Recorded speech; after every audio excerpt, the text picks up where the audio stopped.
ಈ ಒಂದು ಹಾವು ನೋಡೋದು ನಿಮ್ಗೆ ಏನ್ ಅನಿಸ್ತಿದೆ? ಹಾವು ಸತ್ತೋಗಿದೆ ಅಂತ ಅನಿಸ್ತಿದೆ ಅಲ್ವಾ?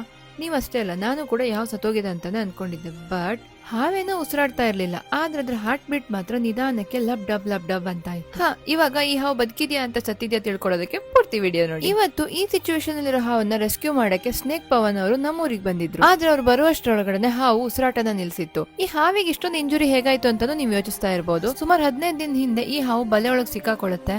ಬಟ್ ಇನ್ನ ರೆಸ್ಕ್ಯೂ ಮಾಡಕ್ ಹೋದಾಗ ಹಾವು ತಪ್ಸ್ಕೊಂಡು ಹೋಗುತ್ತೆ. ಮತ್ತೆ 15 ದಿನ ಆದ್ಮೇಲೆ ಈ ಹಾವು ಕಣ್ಣಿಗೆ ಕಾಣಿಸ್ಕೊಳ್ಳುತ್ತೆ. ಹಾಗೇನೆ ಮನೆ ಓನರ್ ಫೋನ್ ಮಾಡಿ ಹೇಳ್ತಾರೆ ಹಾವು ಮತ್ತೆ ಬಂದಿದೆ. ಅಷ್ಟರೊಳಗಡೆ ಹಾವು ಹೋಗಿ ಕೆರೆಯಲ್ಲಿ ಬಿದ್ದಿರುತ್ತೆ.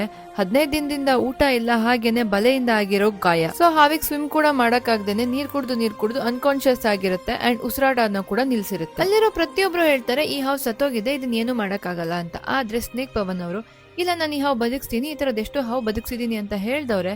ಅವ್ರ ಹತ್ರ ಒಂದು ಚಿಕ್ಕ ಪೈಪ್ ಅನ್ನು ತೆಗೆದು ಹಾವನ್ ಬಾಯಲ್ಲಿಟ್ಟು ಗಾಳಿನ ಉಸಕ್ ಸ್ಟಾರ್ಟ್ ಮಾಡ್ತಾರೆ.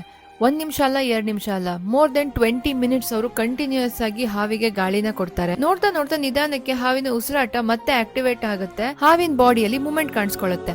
ಹಾವಿಗೆ ತಾನು ಬದುಕದೆ ಅಂತ ಖುಷಿ ಆಯ್ತು ಅಲ್ವೋ ಗೊತ್ತಿಲ್ಲ, ಬಟ್ ಪವನ್ ಬ್ರೋಗೆ ಮಾತ್ರ ಈ ಹಾವನ್ ಬದುಕಿಸ್ಬಿಟ್ಟೆ ಅಂತ ತುಂಬಾನೇ ಖುಷಿ ಪಡ್ತಾರೆ ಅಂಡ್ ಅದವ್ರ ಫೇಸ್ ಅಲ್ಲೇ ಕಾಣಿಸುತ್ತೆ. ಈಗ ಹಾವಿಗಾಗಿರೋ ಗಾಯ ತುಂಬಾನೇ ಡೀಪ್ ಆಗಿರೋದ್ರಿಂದ ಅದ್ರ ಬೋನ್ಸ್ ಎಲ್ಲ ಕಾಣಿಸ್ಕೊಳ್ತಾ ಇರುತ್ತೆ. ಸೊ ಪವನ್ ಬ್ರೋ ಅವರು ಹಾವಿಗೆ ಫಸ್ಟ್ ಏಡ್ ನ ಮಾಡ್ಕೊಂಡು ಸೀದಾ ಹಾಸ್ಪಿಟಲ್ ಕರ್ಕೊಂಡು ಹೋಗಿ ಹಾವಿಗೆ ಸ್ಟಿಚ್ ಕೂಡ ಹಾಕಿಸ್ತಾರೆ. ಅಂಡ್ ಇವಾಗ ಹಾವ್ ಆಕ್ಟಿವೇಟ್ ಆಗಿದೆ ಅಂಡ್ ಇವಾಗ ಅದನ್ನ ರೆಸ್ಟ್ ಅಲ್ಲಿ ಇಟ್ಟಿದ್ದಾರೆ. ಸ್ವಲ್ಪ ದಿನಕ್ಕೆ ಅದನ್ನ ರಿಲೀಸ್ ಕೂಡ ಮಾಡ್ತಾರೆ. ಫೈನಲಿ ಸಾವಿನ ಕೊನೆ ಬಾಗ್ಲಲ್ಲಿದ್ದ ಈ ಜೀವಿಗೆ ಸ್ನೇಕ್ ಪವನ್ ಅವರು ಜೀವದಾನ ಮಾಡಿ ಹಾವಿನ ಪಾಲಿಗೆ ದೇವರಾಗ್ಬಿಟ್ರು.